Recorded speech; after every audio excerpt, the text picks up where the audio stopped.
Hello, this is George Sawtooth. I'm here with another video.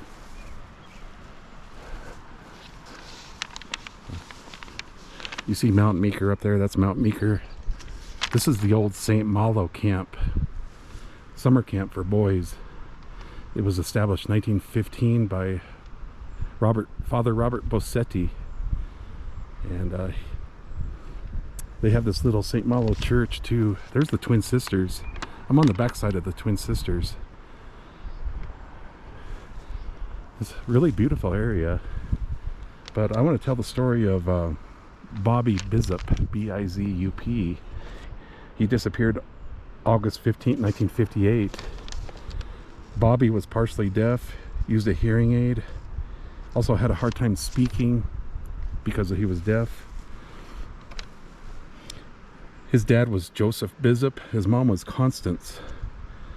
They lived in a neighborhood, Park Hill neighborhood. His dad was a master sergeant at Lowry Air Force Base. And Bobby would come up to this camp. In 1957, he came up 3 times. In 1958, he came up twice. And this was his second trip. Isn't this beautiful pond here? And I can hear Cabin Creek just right over here. And Cabin Creek starts right at Mount Meeker right here in that ravine. So they charge $30 a week, Sunday to Sunday, 80 to 100 boys aged 9 to 16.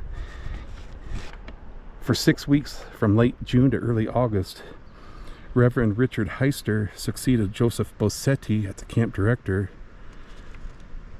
And he was the director in 1958 when Bobby came for camp. This was his second time at camp, and unfortunately around 7 p.m. on August 15th he disappeared while fishing on Cabin Creek, or maybe he was even fishing in this little pond here. His counselor said it's about time to come in, Bobby, and because we got to go for supper. And Bobby nodded his head like he understood. Yeah, I'm coming in. But by 7 o'clock he didn't show up, and they never did find him until the next year in June when they opened up. They found fragments of his body, his bones, up on Mount Meeker, 2,500 feet, 3 miles from this location, 2,500 feet. How a 10-year-old boy can make it up the side of a mountain, 2,500 feet, that's quite a feat to do, even for a grown man to walk up. In 2019, state of Colorado did an investigation of 70 years of church records and found that 43 Colorado priests had molested 166 children from 1950 to 2019. Unfortunately, St. Malo founder, Father Joseph Bossetti, was found to have molested a teenage boy from 1949 to 1950. They said he probably had other victims as well. It was also found that at least 2 other counselors during the 1950s, when Bobby was here, had molested boys, had molested at least 3 at the St. Malo camp that they know of. Father Harold White, who possibly sexually abused 63 children for 20 years in Denver, Loveland, Sterling, and Aspen, Colorado. Father Neil Hewitt, who lured kids with alcohol and pornography, is said to have had 8 victims. At 5 p.m., Bobby was fishing on Cabin Creek. Terry Cowan had signaled to Bobby that it was time to come for supper. Bobby had nodded, understood that it was time to come in, but by 7 he was unaccounted for. There was an intense search for him by the Archdiocese and the St. Malo camp and surrounding sheriff's departments, Larimer and Boulder County. Bobby would not be found until June 1959, almost a year later. His remains were found 2,500 feet up the side of Mount Meeker in a valley where Cabin Creek begins. They had bloodhounds, they had an Indian tracker, they blew up beaver ponds, they drained, I believe they drained this pond to see if they may have drowned in this pond. but he was nowhere to be found, and he was found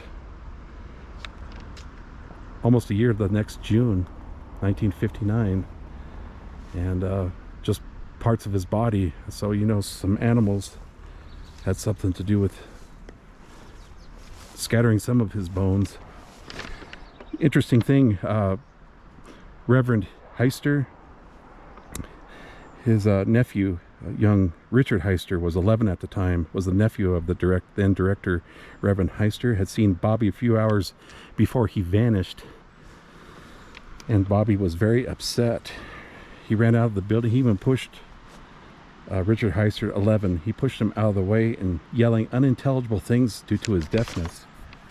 So he was very upset. Bobby had been rattled by something. Something had happened. What happened to him? It was very mysterious. Was he molested? Only time knows. Only God knows. And then, but just a few hours later, he decided he wanted to go fishing at 5 p.m. and at 7 p.m. he was gone. Bobby Bizup. Him and his dad are buried in Fort Logan Cemetery in Denver. I don't know where his mom I think died in 2008, but they said those parents were never the same after they had found that kid. And it took, what's weird is they found him in June of 1959, and it took him 3 days to report it to the officials, to report it to the police, the St. Malo camp. Why did it take him 3 days to report that? And then the police didn't report it to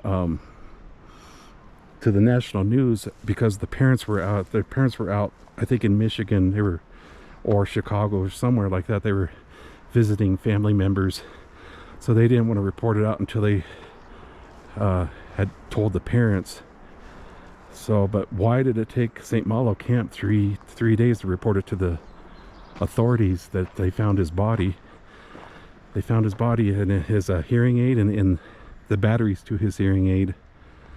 And hearing aids back in those days were not very good anyway. So it's just a tragic story of Colorado. Very mysterious. What happened to you, Bobby Bizup?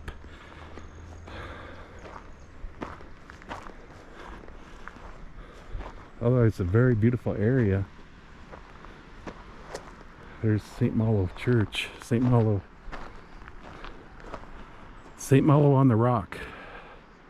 Chapel on the Rock. I have another video where I went inside. I don't think I want to do that again. Maybe I will. I don't know. There's a statue of Jesus right there. God only knows why these predators are flocked to the Catholic Church and become fathers. It's kind of strange to me, isn't it? So Bobby Bizup, 10 years old, August 15th, 1958. Disappeared, killed, died, was dragged up the mountain by possibly a mountain lion. Who knows? Did he run up the mountain? Was he scared? Was he afraid of somebody? Did he try to run away and get away from somebody, something? Maybe he tried to get away from something. Maybe it was a Bigfoot. Who knows? All right, this is George Sawtooth.